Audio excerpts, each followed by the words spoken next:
Here Sergio Palazzo speaking. Most of you know me, but anyway, let me introduce. I'm professor at the University of Catania in Italy. And okay, yeah, I'm some way a veteran of MEDOCnet conference because a part of the fact that I was the general co-chair of the last edition of MEDOCnet in 2018 before becoming MedComnet. Yesterday I realized one funny thing. When Len Kleiner for a while put on the screen the technical program of the first edition of MEDOCnet in Sardinia in 2002, Hannah, do you want to introduce yourself on your turn? Yeah, hi. I thank you, Sergio. I am Ana Aguiar. I'm assistant professor at the University of Porto in Portugal.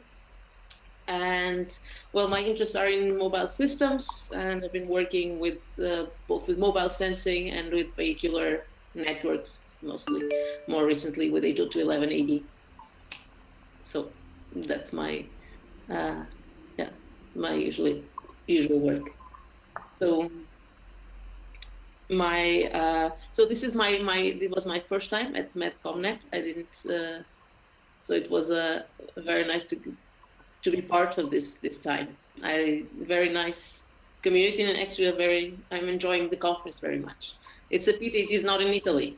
But it's a pity for everyone. Yeah. We can be for each other.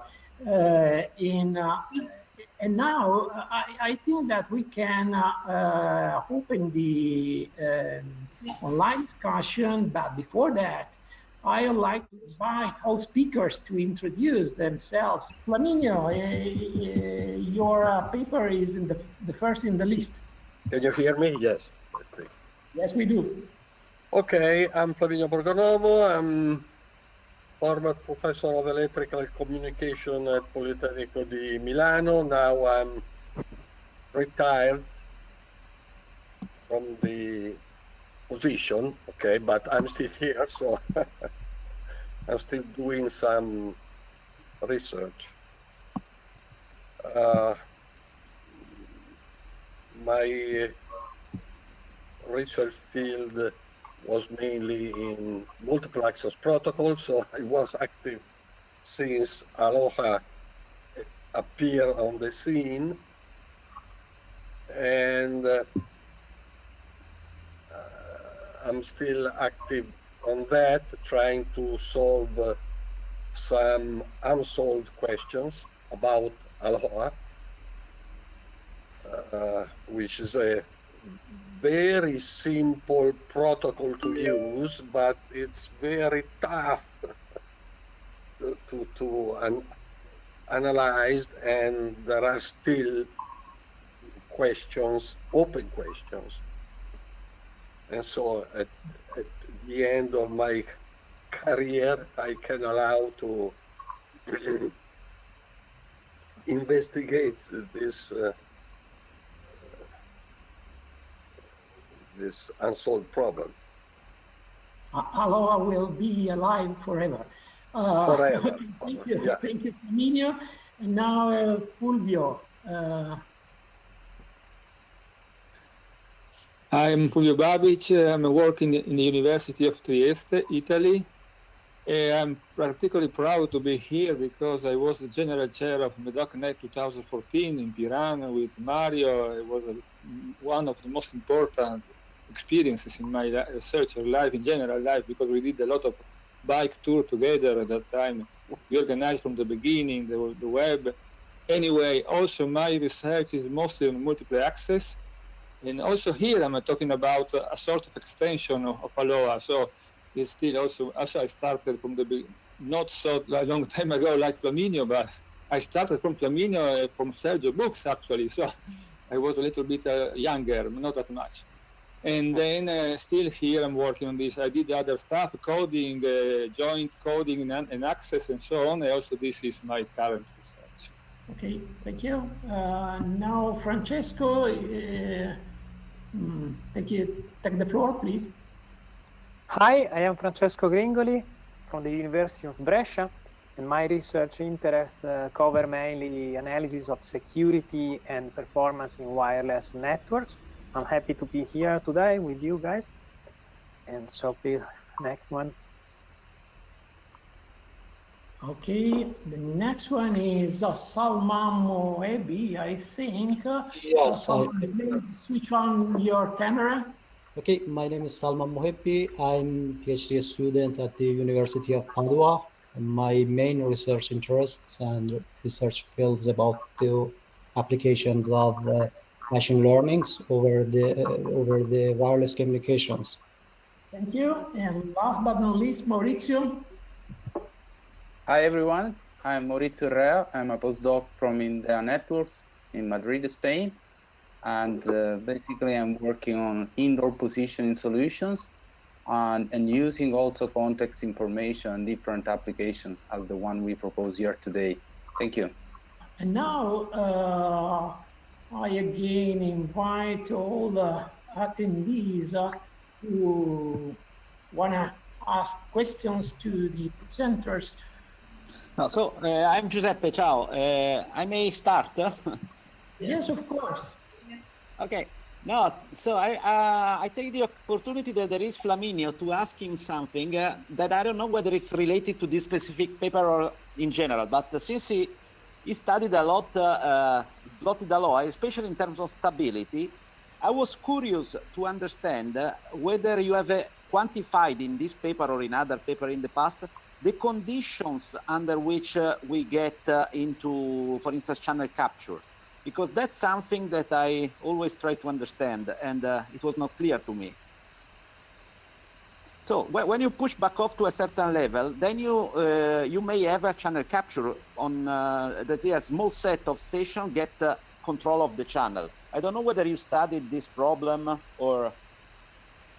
Lately, we were studying the stability of the exponential backoff, and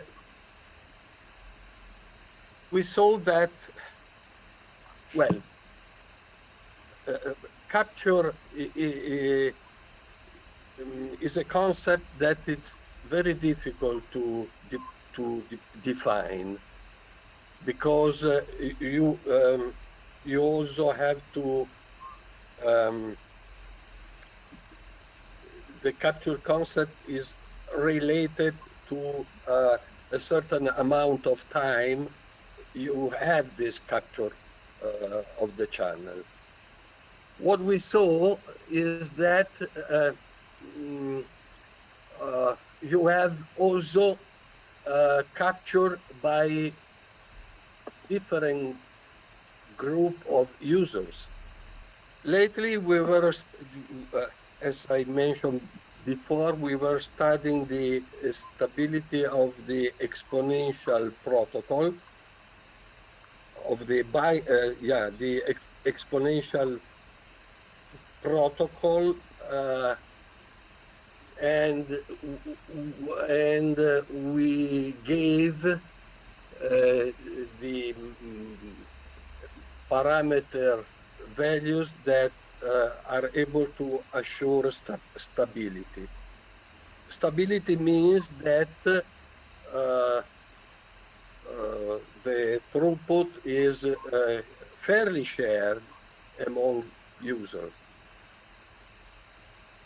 Otherwise, when instability occurs, it happens that a group of users take advantage of the channel while the other user has backoff indices that go to infinity.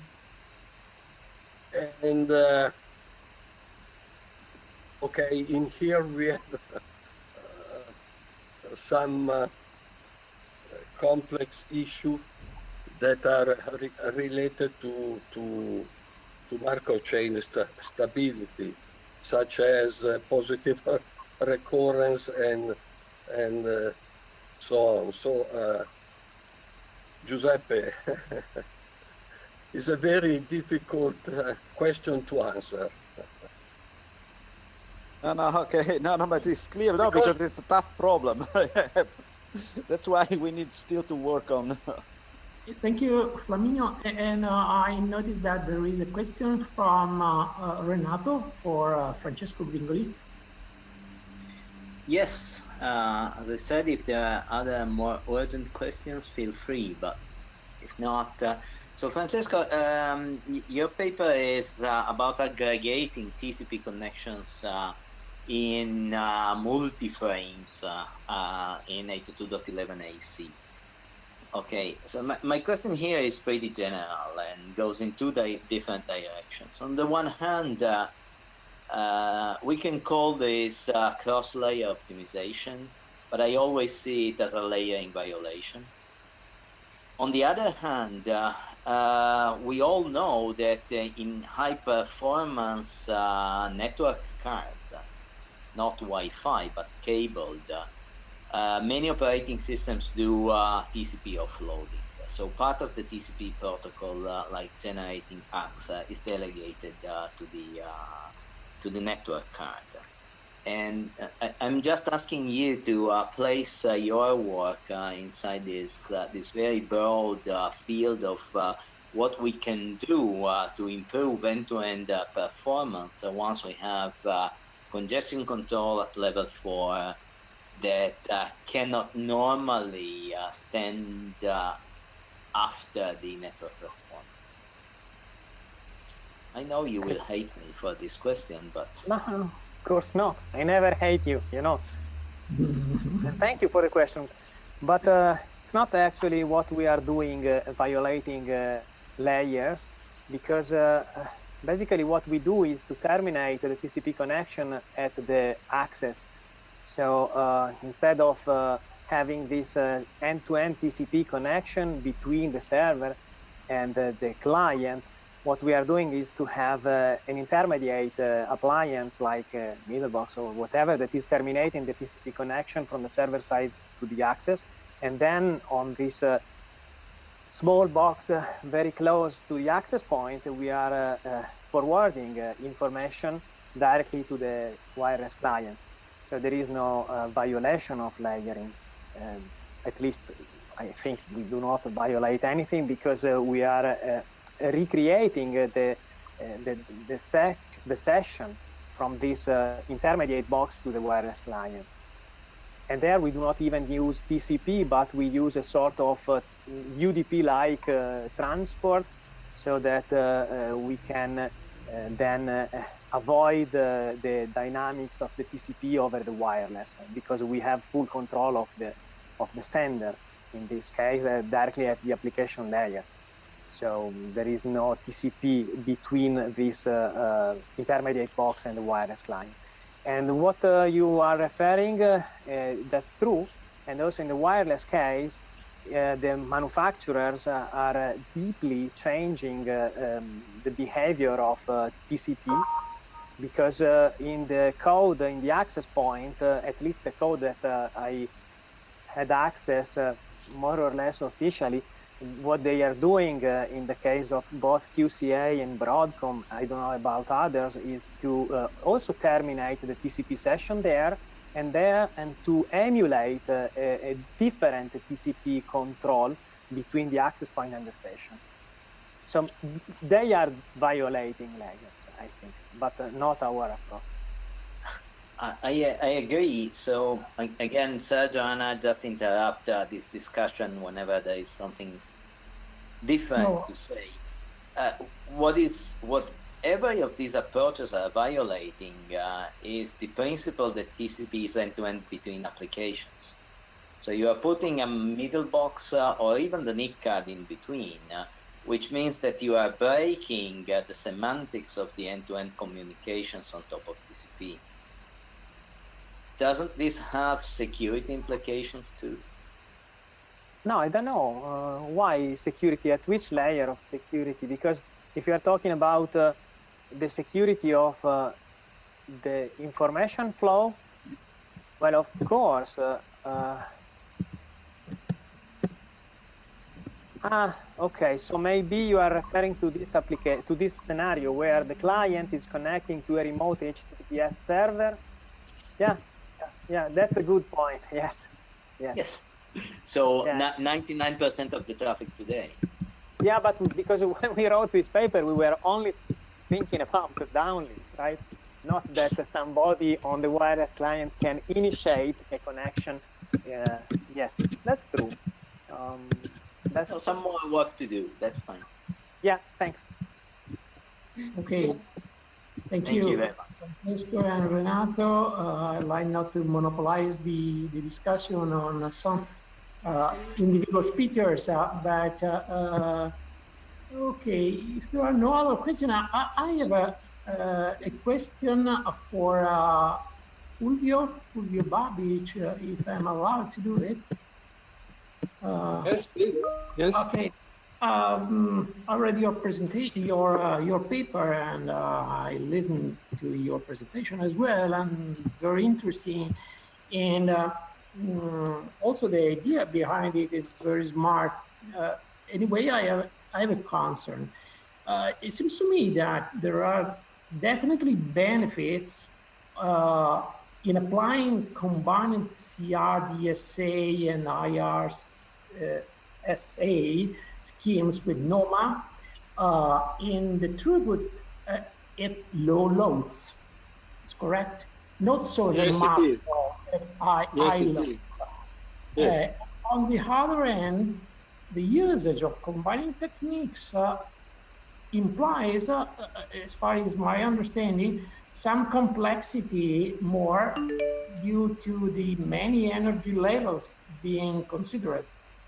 So, okay, I don't want to be too direct, but is it worth managing all this for the benefits of low loads, or it's better thinking up and adapting the combining mechanism so that I can, for instance, inhibit the packet diversity techniques when a trade-off between low or moderate loads and high and severe loads is reached? No, this is, of course, another possibility. By the way, in this paper, in this presentation, this is just a possible starting point. My major opinion is that, of course, first, the complexity anyway is in the receiver. I'm still considering a scenario which is not symmetrical. It's just a scenario with the transmitters are simple devices which have just to choose some or energy level or a position or both, depending on which kind of algorithm they are implementing. And then is the central point that should have the complexity for handling this scenario. And of course, you can add control, you can have some other adaptive mechanisms that are not equal for all the devices, independent. But my first idea is to have no adaptivity, we just probably a device, the transmitter can transmit just one packet in the life or in very long time. There are millions of transmitters, each of them transmitting just one packet. This is the basic idea. The first scenario in which this has been applied is to satellite communication. This is a possibility, but in that case, there is not a large number of transmitters. But in a sensor network, for example, deployed, for example, for having the territory control or whatever you want, and in this kind of scenario, in my idea, the protocol should be one sense only, not reacting. Just there is just one possibility: the packet can be submitted in some way, choosing the energy, choosing the position, both only the energy, only the position. And I'm just investigating when this is useful. And of course, if you have no control, this can be unstable, can achieve a moment where it doesn't work at all, and this is a second problem, of course. But if the traffic is not very large, the most important thing is that repetition may ensure certain delivery. And NOMA can add a little bit more throughput in this condition. Not that much. It's not a throughput. And the throughput can be better if the receiver is able to adopt combining techniques, like an RQ. If you're just using the best segment, the increment is very minor, but if you can use all the segments, even just 2 segments is much better. So this is just one possibility, and it depends on the scenario, in my opinion. This is my idea. But anyway, this is just at the beginning. We have, I did another possible analysis, more complex, including the possibility to have not perfect interference cancellation. This gives a lot of difference to the results, but it can be managed. And this is the second problem. Then, of course, control, understanding whether this can be the solution or, you know, NOMA is in 5G. Repetition are in satellite communication. The question in 6G, what will we have? One, the other, nobody, both? That's the question for me. Okay. There was Anna, a question from Bianchi on the chat for Mauricio, again, on how practical the solution is. So that there's an experimental evaluation. And I think that this is, and it's very, so these are very dedicated devices. So this is the AD, the horn antennas, so the millimeter wave, and the gyroscopes.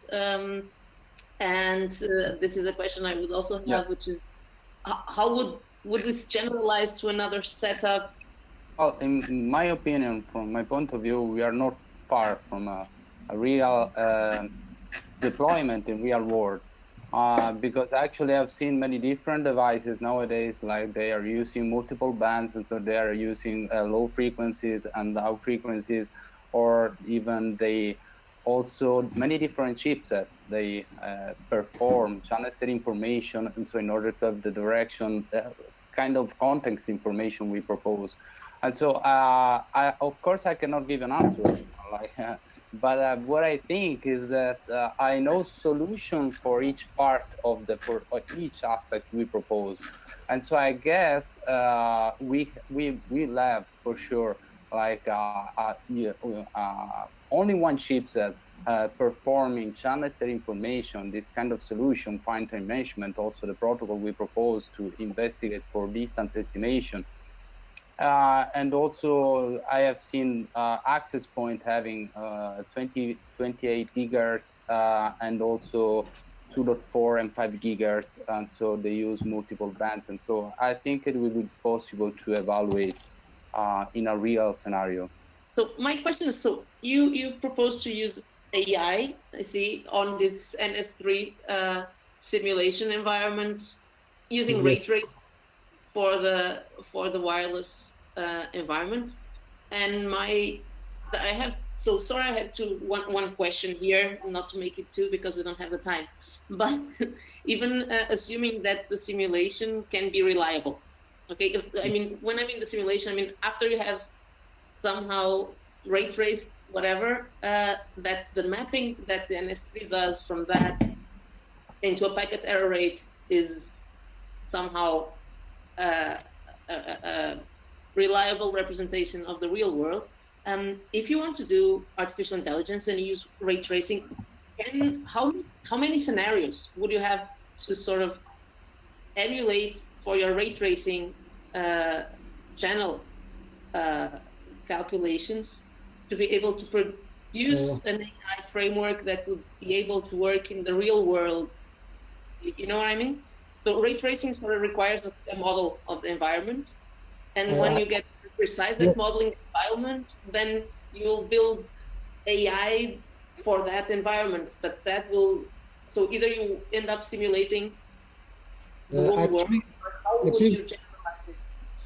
Actually, we are not going to use the ray tracing. Actually, we are going to apply AI, mostly reinforcement learning techniques, for some specific problems, mainly scheduling problems.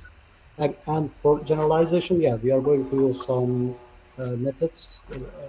We are going to train our agents, our reinforcement learning agents, over some simulators, like as S3, which already implemented by, I don't know, and by adding some ray tracing methods, they kind of try to make very realistic channel models. But this is our focus mainly is based on the scheduling part. And yeah, for kind of being sure, yeah, we should try to run our algorithms and our agents for a lot of iterations to be sure that yeah, we are kind of not stuck in the minimum, I mean the local optimum. Yeah, it's just we can just yeah by running it for a longer duration. I'm not sure.